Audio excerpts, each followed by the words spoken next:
I switched from the iPhone 13 mini, the smallest screen smartphone, to the largest Samsung Galaxy Fold5. And then I switched back. Let's rewind for some context. I switched to the Galaxy Z Fold because it was clear that iPhone was getting stale. Year after year, we watched iOS evolve, hoping for some dramatic changes, but at the end of the day, it's not that different than it was, say, 10 years ago.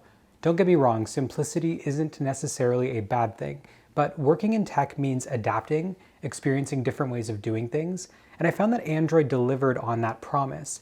And what better way to experience change than a radically different design like the Fold 5? And let me know, do you think foldables are a gimmick, or are they really the future like a lot of reviews are saying?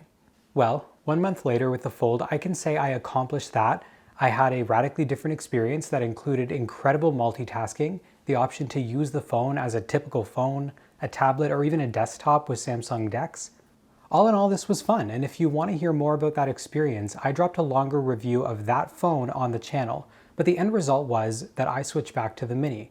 Now why? Some people might think I'm crazy for that move, and shout out to all of you in the comments who didn't, but the simplistic nature of the 13 Mini, although boring, sure, is an incredible tool for your day-to-day life. Having something so compact that can keep up with the best of the iPhones, MagSafe accessories work with it, and also compatibility with every app that the Pro Max is capable of, and with battery life that still lasts all day, even after nearly 2 years. Let me know your thoughts, by the way, if you would consider picking up a Mini today, or maybe like a Mini Pro if Apple were finally to release something like that. The only thing that you're missing for this to keep up with the Pro Max, if you cared about it, is all-day battery life. But, I'm not really going out into the wild with this thing without a charge, so that's out. But then obviously is the cameras. They're nowhere near what a Pro phone can achieve, but my hot take is that they're still miles ahead of what the Fold can do. Sure, the Mini only has two 12-megapixel cameras, a wide and an ultra-wide, and the Fold has a 50-megapixel camera, 12-megapixel and 10-megapixel rear camera, plus an under-display camera on the main screen and a 10-megapixel front camera. But despite all those cameras, the photos I took ended up looking completely overexposed in the best lighting conditions, and the dim-lit photos looked way too soft, missing a lot of the detail. Then you switch to the Mini, where the photos just have more clarity overall, which I've been a lot happier with, neither keeping up with Pro phones, but still in my opinion taking better photos than the Fold. So with that, where the Fold was the multitasking powerhouse that consumes your life, the Mini is the digital detox that blends into your life. If this is a switch you're considering, or you're one of the few who are moving from a Pro Max or a larger screen device to a Mini, you'll experience that having a smaller screen means naturally you use it less.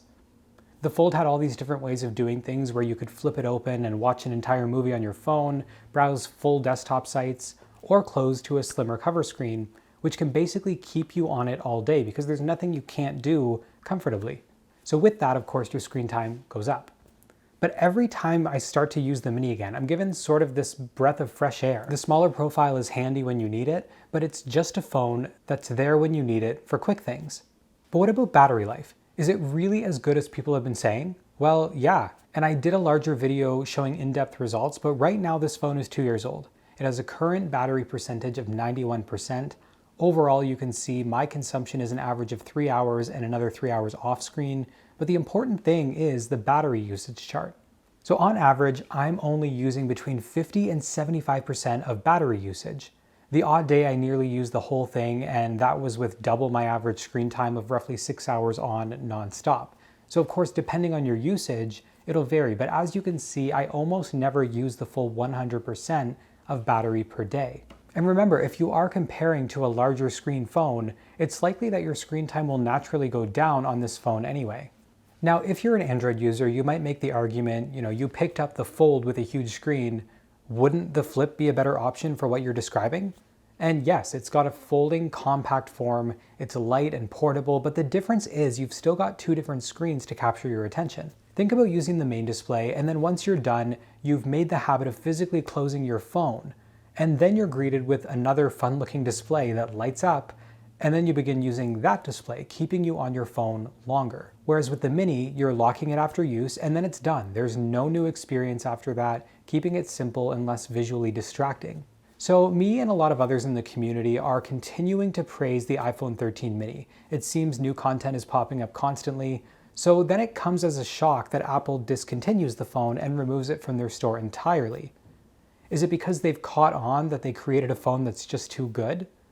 A phone that people would stay on without upgrading every single year? One that keeps up with the Pro phones years later? Personally, I think it might have been ahead of its time. Of course, there's all these rumors about an iPhone SE that could be coming maybe next year. Maybe that is our new version of a Mini. But let me know in the comments, would you like to see a Mini Pro, something they really haven't ever done with the better cameras from the Pro system, shrunken down onto a smaller screen? As phones get better and faster every single year, I think a lot of people are going to start going to the other direction, wanting less distraction and more simplicity. There's this wave of people even going back to flip phones for that reason exactly, and I think all the reviews of the Mini and the positive feedback, it's possible a new version would do significantly better than it did before. I really wish Apple would release the numbers on actually how it sold versus the Plus models that they sell now. I mean, overall, to get a power user like myself into a Mini that's now a couple of years old and still use it as my primary device is incredible.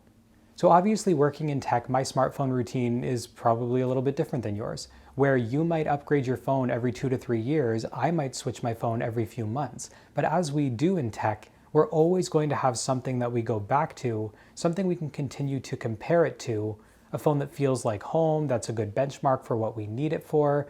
And for me, that's the Mini.